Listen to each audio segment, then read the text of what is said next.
up and down the sound of the ringer and alerts. That is always a good idea to have a look at.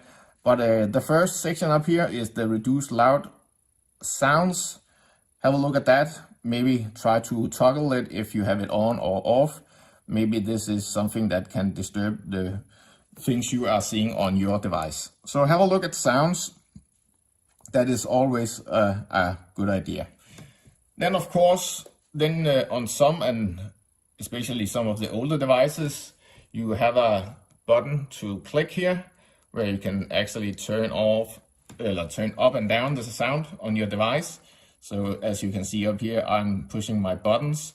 So have a look at that.